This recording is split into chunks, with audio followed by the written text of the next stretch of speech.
90.3 WHPC now presents Law You Should Know. The law affects every aspect of our lives, our home, our jobs, and our recreational activities. Now, learn about the law and how to protect yourself against the loss of your liberty or property, and learn how to stand up for your rights and seek compensation when you have been wronged. Your host for Law You Should Know is attorney Kenneth J. Landau, a past dean of the Nassau Academy of Law, and frequently lectures to lawyers on ethics and avoiding problems with clients, and to the public on how to choose and use lawyers. This is Law You Should Know on the voice of Nassau Community College, 90.3 WHPC. Hi, this is Ken Landau, and welcome to Law You Should Know. Today, we'll be talking with Deborah Ager, and she's a marketing consultant and a professional writer, and she's going to give guidance to lawyers and others in trying to communicate better, especially in these COVID times. Deborah, welcome to Law You Should Know.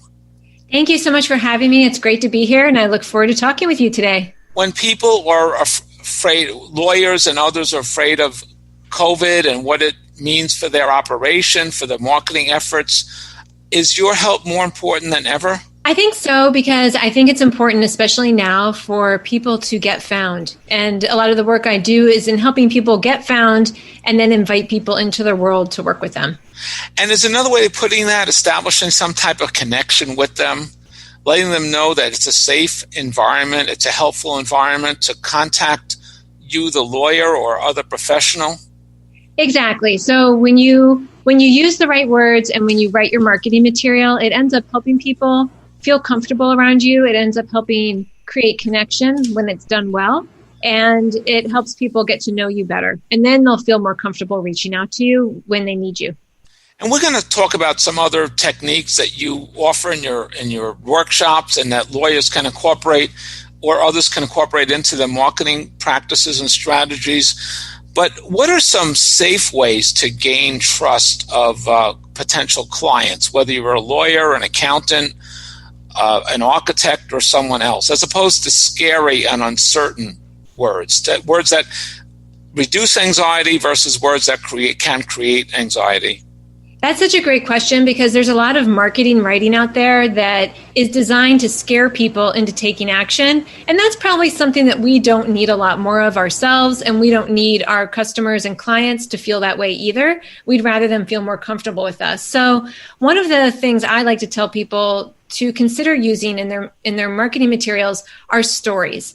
Now, I know for certain kinds of professions, we have to be careful what the details that we share about different kinds of clients. In those cases, you can share stories using a combination of details around a typical type of situation, and then just make note that it's not representing any given individual. So that aside, telling stories about success and how you help people feel is really important. So they came to you for wills and trusts. They've been stressed out about it beforehand. They didn't even have guardianship established, and now suddenly they worked with you. They feel like they know what's going to happen, and like their family will be taken care of, should something happen to them. So it's about that feeling of security that you help them get at the end, and that outcome that you're helping them achieve. And some of the buzzwords I use when I give seminars to lawyers on marketing and client relationships are to show that you are a problem solver or a problem preventer. Mm-hmm. I mean, that's the function of a lawyer or other professional, is to tell them you're here to help them prevent from having some problems, or if they have those problems, that you're going to help resolve those problems in a cost-efficient manner that works for everyone. Yeah, exactly. And those stories can help do that. I think sometimes there are certain kinds of professions that traditionally have stayed in the education zone where a lot of the copy and content is about, here's the 3 steps to do this, the 7 steps to do that, the 9 things to consider about Z, Y, ABC. And so I invite people to consider it a different way. We're all human. We love stories. We've used stories since cave times, and we relate to them and we remember them. So that's why I think it's really important to share those stories. And also it gives you an opportunity to show yourself to show up through personable content. Now, personable is different from personal. We're not talking necessarily about what you ate for lunch. We're not going to talk about that. We're not talking about things that are too personal to share, but it is okay to be a little bit personable, because at the end of the day, that person is going to see you and be working with you, probably one-on-one, and they need to know that they like you. They want to know what your personality is like. They want to know if you're funny or not. It doesn't matter if you are or not, but each person is going to want to work with certain kinds of people, and this helps them know a little bit more about you beforehand. And you mentioned being a storyteller, and in telling that story and in your marketing message or your message to potential clients, you want to show how people came to you and you help them avoid a crisis or help guide them through a crisis. Just as someone goes to a doctor because they're concerned about some medical issue and they're really uncertain about what to expect from a lawyer, about whether the lawyer is just going to give them for 5,000 bills or tell them there's no help for them. Mm-hmm. Exactly. And I think sometimes, like, there was a lawyer that I helped with her book, which is a huge piece of content, and it can be divided up and used as social media content, as blog posts and everything. But she came to me because she wasn't sure about the structure of it. She wasn't sure about how much personal storytelling to use in that book. And she was writing about topics that people generally don't want to discuss, including wills and trusts and those kinds of things. And, as a lawyer, you guys probably, any lawyers listening probably know this is not people's first topic that they want to discuss at cocktail parties. So how do you get people interested in sort of eating their vegetables, so to speak? So we did that through personal storytelling and incorporating her story into the book that was also giving them some advice and some good first steps to take before working with her more deeply. And when she shared that book with a wider audience, people came to her and said, this book really helped me. I really could see myself in your story. I could see why it was important, and I had to take this step forward. And in that way, she was able to achieve her vision of truly helping them achieve that. And you also want to make sure that you get to the point in your stories, that you use words that clients can understand and relate to, as opposed to legalese or complicated medical terms. I'm sure you've all had the experience of going to the doctor and the doctor's using all kinds of phrases that we don't know what they're talking about, and we may be embarrassed to ask them. Exactly. Yeah, making things very clear, using simple language. I know there's a tool like Grammarly that can help your language become, make sure it's at a simple level and that you're not using too much jargon. Jargon can definitely turn people off because they don't have the education you have. They don't have the specialty that you have. So you do need to spell out those different kinds of ideas, concepts, and words for them. And I'm sure you, as a word expert, can help them avoid nuanced language and just open up a range of possibilities. Because everyone has a range of options in solving a problem or in dealing with a lawyer or a doctor or other professional. Yeah, that, and also avoiding words that are also a little bit cliche, like something that you might see in the marketing world or coaching world, for instance, would be, time to shine. I mean, these are overused phrases. Even the word authentic, when people tell you to write authentic content, that's a bit of an overused and tired word to use in that context. Another thing that's important to know is that a word that might be overused in one context might not be overused in another. So maybe in law, one word is overused, but it's not really overused in another context. And also thinking about who are your ideal clients. So you could have, your ideal client might be a small business owner. You might only work with online business owners. You might only work with families who have exactly 2.5 children. I mean, everyone's going to have a different kind of ideal client profile. So, and they're all going to resonate with different kinds of words. So my tip for you guys is when you're starting out, make sure you're really clear about your audience, what their problems are, and how they talk about those problems. And so what are good ways of phrasing those things? Let's say a lawyer is talking to potential clients. What are good ways to phrase those ideas? Well, one of them is to use the magic word, which is you, Y-O-U. And sometimes what I see in copy and content is that people are focused on I can do this for you. I can solve this thing. I can create this form. I can help you work through this. But what you really want to do is focus on them. You will feel this way. you will get XYZ from me. After we work together, you'll walk away with these things. So that way people are really clear on what the outcome is. And then also when you're really clear on what their problems are, you can also tie into what's in their head at the moment that they come to your website or they're reading your emails or looking at your social media posts. You can sort of tie into those concerns they have. Do you have your I'm not sure what the words would be exactly, but, do you have XYZ in order so that ABC doesn't happen? Things like that, so that you're connecting to them at the place where they are right at that moment. And I just want to go back to what I offered before as a soft sell, that a lawyer, we don't think of a lawyer that way. We might think of a doctor that way, but it's a problem solver and a problem preventer.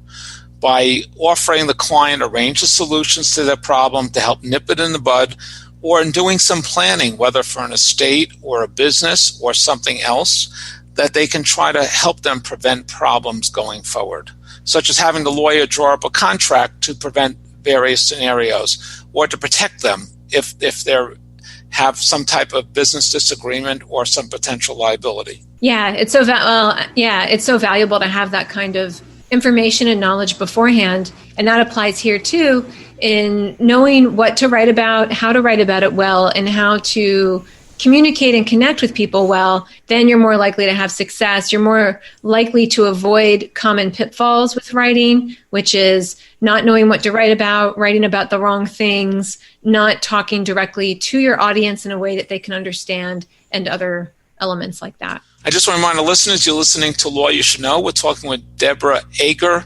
A-G-E-R, and she's telling our listeners and who are lawyers and other business professionals and just everyone out there how you can make your ideas clearer in marketing and communicating with other people. And Deborah, just take a moment to clarify how you help people communicate better and the workshops that you offer. Of course. I help people learn how to create their own personable and high quality content so that they can attract clients. And I do that through a few different ways. I work with people one-on-one, and I also work with people in group programs to help them improve their writing. This would be for people who are interested in writing their own content as opposed to hiring a copywriter. That way they can make sure their own voice is captured. And usually how it works is they'll bring something to a session and I'll help them work it out so that they end up walking away with a finished piece. So if a lawyer has put down some ideas on important points that they want to make to clients or they want to put on their website, you can help them make it more readable and more easy to understand and more persuasive. Exactly. And what are some, you have other tips you offer to the public out there, including lawyers. So what do you mean when you suggest that people be creative to be more creative? Creativity is a practice, kind of like we become better at soccer or football by practicing. We become better at biking by practicing. Writing is also a practice. Creativity is also a practice. When we sit down and give ourselves the time to be more creative by writing our ideas down, we will end up having more creative ideas, even when we don't sit down to do that work. So if I sit down and I write down 10, 20 ideas every day, or I take 5 minutes to write down some ideas I have, then even later in the day, I'll begin to have ideas that I can then capture. So being creative helps us have more creative ideas. And why is it sometimes hard for lawyers and others to be creative? What's holding them back? That's a great question. I think that sometimes it might be due to perhaps overwork might be one thing. There are a lot of clients to serve. There are a lot of details that one has to follow. As a lawyer, you have to be very particular that you're following all the guidelines and rules and you're attentive to language inside the documents. Another thing with the lawyers I've worked with, they said they really struggled to find their own voice after years of having to talk and write in a different way. So they had to write briefs, they had to write other documents that were not in their voice. It had to be written in this other way. And they then felt trapped when they left that world, or when they came to writing their book or their own copy. They thought, well, who am I? I've never gotten to write in my own voice before. So I think that's one of the big struggles. Or whatever creativity they had, they lost through law school and working as a lawyer. Yes, because I think that uses a different part of the brain, and that part of the brain is analytical, and the creative part of the brain for the creative part of the brain to work, the analytical side needs to get a little bit more quiet to allow the other part to have a say. So you can help lawyers and others translate that legalese or technical talk into understandable copy and compelling copy. Yes, exactly. What tips do you have for doing that first draft? Do you encourage people to just get it down and just edit it later, and that editing becomes an important process? Yeah, I encourage people to do what I call embrace the mess. So embrace the mess of your first draft. It's going to be messy, and that's okay. I know coming from certain professions that doesn't feel comfortable, and I invite people to find ways to feel a little bit more comfortable with that and to engage with their writing and to write with a sense of play and think, what can I try here? You don't even have to worry about where commas go. You don't have to make it look good. It's only for you to see. Sometimes when I write really fast, it's not perfect. My handwriting is not the best. Sometimes I do it by hand. The point is to get those ideas out on paper. And that's the first step. The second, so it's very dangerous to try to get it right on the first draft. In most cases, yes, because that analytical brain comes in and tries to be an editor too soon, and that can squash our creativity. Is it also important to have a special zone, a place that works for you to write it, to work on your writing and idea generation, whether it's Starbucks, a park bench, or some room in your house?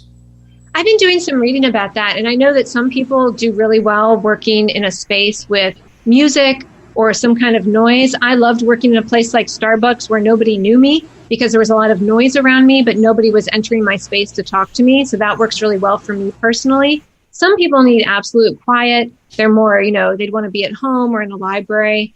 I personally don't do well working outside, but other people do. So I think what's important is to experiment and find what works the best for you. And as you're going along, as you're refining your copy, it is important to keep your audience in mind, whether they're a certain age or a certain gender, or have certain concerns, and what their educational background is. I think so. And what I recommend people do is to build a specific person in mind. And the way you can start doing this is think of the last 5 clients you had that you absolutely loved working with. You thought, you just loved everything about them. Helping them was great. They got a great outcome. So look for the commonalities among them and then begin to build your own person out of those people. So you would give them a real name like Tom. You give them an actual age, not 30s to 50s or 18 to 90. It would actually be a specific age, like 55, and then where do they live in the world? They live in Connecticut. Where in Connecticut? What kind of house? How many kids? Do they have a dog? Get really specific about this. Some people think this is silly and they're like, well, what if my next client doesn't have a dog? That's not the point because you've named the person Tom, but that doesn't mean you only work with men. It doesn't mean you only work with people named Tom. What it means is that you're becoming very specific about the type of person that you would like to work with and the type of person for whom you can get the best outcome. That allows you to write more specifically for that person, and you will begin to attract more people like that. And then you will have more clients that you really enjoy working with. And unfortunately, that person may be out of a job, whatever their background is, and you may be writing copy to them. Is it okay to write long and just put your ideas down and then, edit it, weed it out and edit it down later? It definitely is. I recommend that because I think it's easier to edit and remove rather than to add later on. And then you mentioned about your colleagues and getting some feedback from them, but it is also important to get some non-professionals and perhaps people in your target audience to look at your drafts and your ideas. It is sometimes, but I think after you get the gist of it, you don't have to do that as much. If you have trusted sources that you would like to show your content to, that can be great. There's also a tipping point where it can sometimes be a little bit too much feedback, or it might not be useful feedback. So you have to be open to the fact that you might not want or need to listen to everyone's opinions. I just want to remind our listeners, you're listening to Law You Should Know on WHPC, the voice of Nass Community College, here on 90.3 FM and over the internet at nccradio.org. And you can listen to podcasts of this and many other programs about the law or would help about legal or law-related issues at nccradio.org. We're talking with Deborah Ager, and she's giving us tips on writing, and you'll In a minute, you'll hear other information she has on her website and other workshops and seminars that she provides. What are some final checks? How important are themes in your writing and in your communications? I think themes can be really important. Sometimes you might have different topical areas you cover.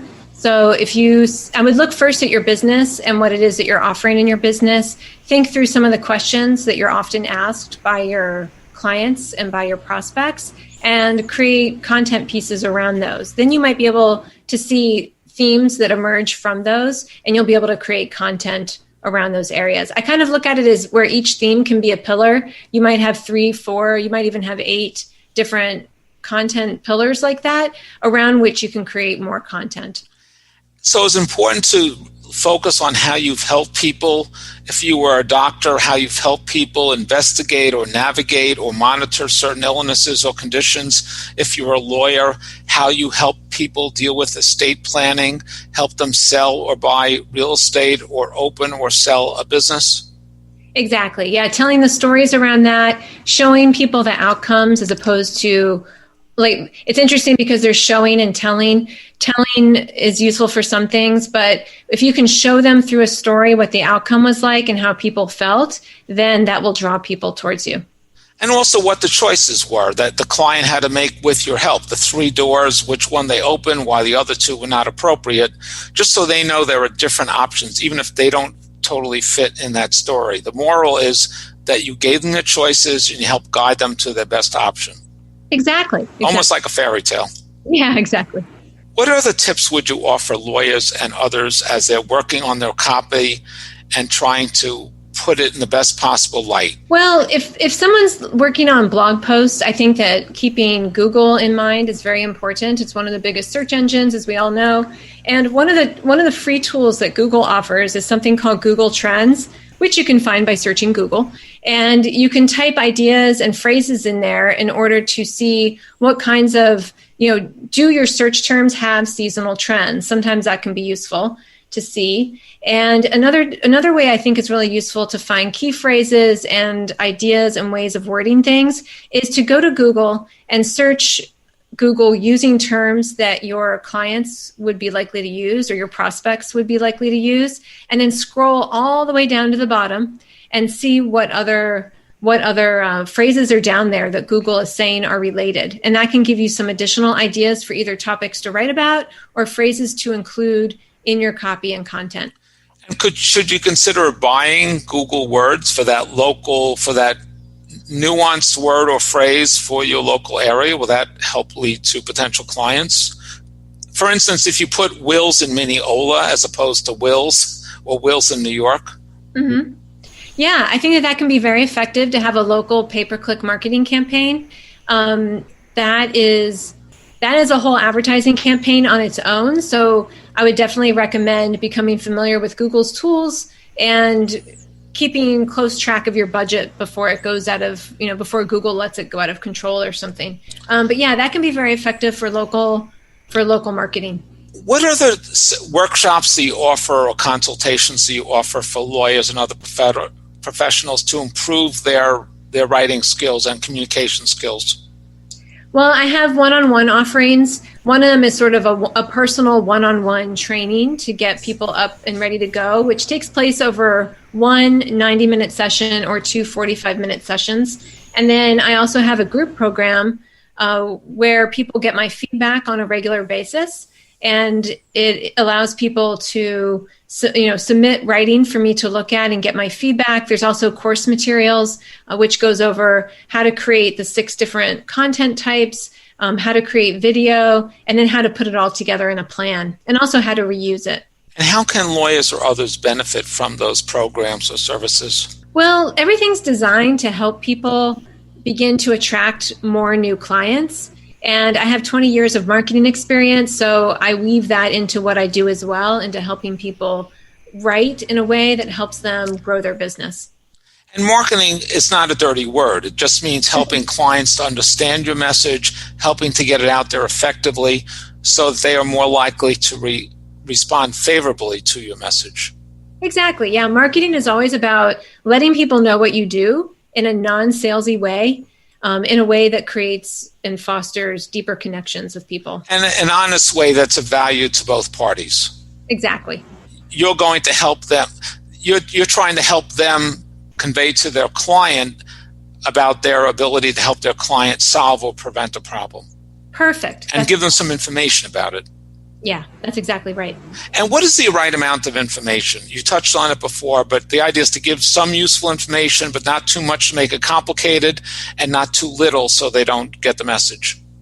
Yeah, I've seen some different kinds of content on service provider websites where sometimes they're going into detail around topics that their prospects are not going to be interested in. One example was an accounting firm that talked a lot about their company picnic. A prospect isn't going to really care too much about someone's company picnic, so it's better to stay focused on what they are concerned about and to focus more on those kinds of topics. So if the company or individual is doing work for a charity, that might resonate with the client. With the company picnic, they're going to think, you charge me twice as much so you can afford that picnic. They might think that. I hadn't thought about that. But the charity, it's actually a really good point, because if you go back to doing the work of creating that persona that I mentioned before, Tom, and if charity work and working with companies that do charity work is important to Tom, then that is something you would want to talk about in your content, because it's going to help you establish trust and show people more about who you are. That's going to be very personable as opposed to just merely throwing more information at people. And when we're ready to physically network again, it also is a valuable networking tool where you might meet people who need your services, who will promote your services or become part of your network because you have a common interest in a charity. Exactly. Yeah. Just give me your website again where people can find out more about your ideas and your different programs. Yes, it's radiantmedialabs.com. Okay. I would like to thank our guest, Deborah Ager, and you've heard many of the ways that she can be helpful to businesses and individuals to get their message out there and do it in a more efficient manner. If you missed any part of this program, you want to tell someone else about it, you can go to the podcast at nccradio.org, and please join us next week at this same time on 90.3 WHPC Radio, the voice of Nassau Community College, for another program on law you should know. No word in the English language is less convincing than probably. Are you sure we should get matching tattoos on our first date? Sure. We'll probably stay together. Probably? It's been 23 minutes since I ate. I can probably swim. You should wait 30 minutes. Okay, now tell me what to do. Cannonball! Cramp! Oh, I have a cramp. I can probably hit the green from here. Probably. Can I get a mulligan? Ready to go? Hey, are you sure you're okay to drive? Yeah, I'm pretty sober. Yeah, I'm probably okay. Probably okay isn't okay, especially when it comes to drinking and driving. If you're drinking, call a cab, a car, or a friend. Buzzed driving is drunk driving. A message brought to you by NHTSA and the Ad Council.